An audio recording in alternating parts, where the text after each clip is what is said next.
The best form of a tasbih, Hadith Juwayriyah radiyallahu anha, she was one of the wives of Rasulullah sallallahu alayhi wa sallam. And Nabi sallallahu alayhi wa sallam, it's reported that he came out from his house in the morning to lead Salat-ul, and he walked back into his house. Juwayriyah radiyallahu anha was sitting fi musallaha, inside the house, making dhikr of Allah subhanahu wa ta'ala. For Nabi sallallahu alayhi wa sallam left. Up until the dawn prayer, up until al-dhuhr, just before al-dhuhr, he walked back in his house. She was still sitting in the same position making dhikr. For Nabi sallallahu alayhi wa sallam, he said, are you still in the same position I left you? So she said, Naam, yes. For Nabi sallallahu alayhi wa sallam, he said to her, I recited 4 phrases and I repeated them 3 times. I made a dhikr that would take almost approximately 1 minute, not even. If it was to be weighed with everything that you said from the morning up until now, if it was to be weighed, what I said in 1 minute would outweigh what you said. Allahu Akbar. So the ulama rahimahumullah, they said this dhikr in less than a minute earns you the reward of al-Hajj Umrah. What is this dhikr? There are different narrations to it. One of them, and the most common and the famous that we know, is Subhanallah wa bihamdih, adada khalqih, wa rida nafsih, wa zinata arshih, wa midada kalimatih.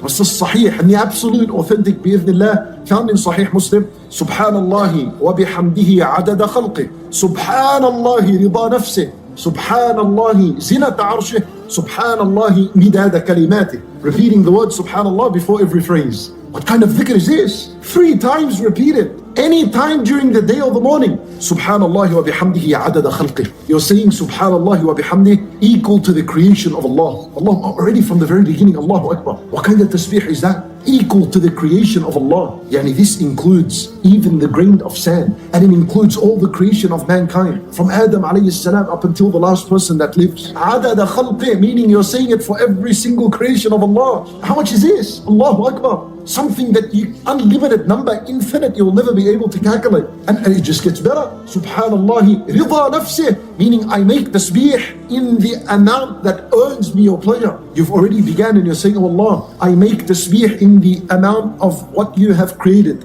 And I make tasbih in the amount of earning your pleasure. Subhanallah zinata arshih. And I say Subhanallah equal to the weight of the throne of Allah Azza wa Jal. That the only throne that is bigger than the kingdom is the throne of Allah subhanahu wa ta'ala. Every other king on earth, his throne is always smaller than what he owns. Always smaller than his kingdom. But Allah subhanahu wa ta'ala's arsh, the throne of Allah itself is bigger than everything that Allah Azza wa Jal created besides it. Subhanallah. Shuf, wal arsh. Arsh means a roof because it is the roof of creation. Subhanallah midada kalimatih. And I make tasbih of Allah equal to the count of His words. What are the words of Allah? In Surah Luqman, Allah tells us, if all the trees on earth were to be made writing, pencils, and all the oceans on earth were to be made ink, and you begin to write the words of Allah, the oceans would finish, and the trees would finish, مَا نَفِدَتْ كَلِمَاتُ اللَّهِ, and the words of Allah, the names of Allah, would not finish. When you say Subhanallah, midada kalimatih,